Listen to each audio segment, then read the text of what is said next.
Professor Pete here, animation class. I want to continue talking about background production because there's a lot you can do to make backgrounds really beautiful, really stunning, but you need to think about how you want to spend your time, because you do want to have a really interesting background in terms of the atmosphere, but that doesn't necessarily mean you need to spend hours and hours drawing backgrounds. So here's some major tips that we are going to look at, and I'm going to show you some case examples. So first off, create a stunning opening shot background. So you saw lovely land of Laos, and this is that opening shot, and it's very interesting, very stunning. As you notice too, the backgrounds are kind of blurry, so you don't really need to put a lot of detail into the backgrounds unless you know what you're actually going to see. So for example, like this castle, I knew it was going to have some screen time of roughly 3 to 5 seconds, so I had to put a lot of emphasis to it.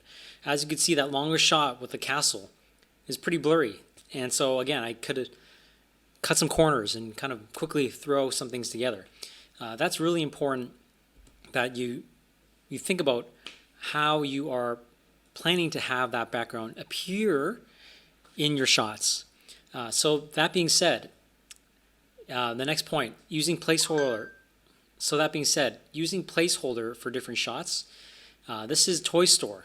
So this is a toy store. This toy store appears in the film. It's called Toys and Singing. It's online too. You can check that out. So just to show you how I did this, I also put placeholders in. And I just put, a close-up of a bunch of toys, again, to see how it looked. And then I went and shot it at the store. So this is in Walmart, USA.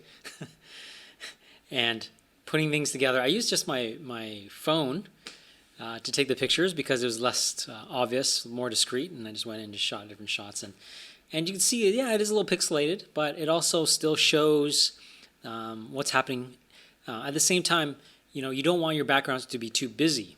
And so this is really important too. If the backgrounds look more beautiful than what you're seeing, then this is a problem. So you can see how these shots, I shot these from a plane, could probably be a little bit more blurry to then separate, what we're seeing, like the 3D animation of these planes and the backgrounds. So that goes into my other points, produce based on screen time. The more you're going to see this background in the shot, in the film, then spend more time on it. But then again, you're going to find that a lot of these backgrounds can be blurry, and so all that time you might have spent on something can be kind of wasted because it's not seen. You may have shots that are roughly 2 seconds long. The average shot length for me is 3 seconds.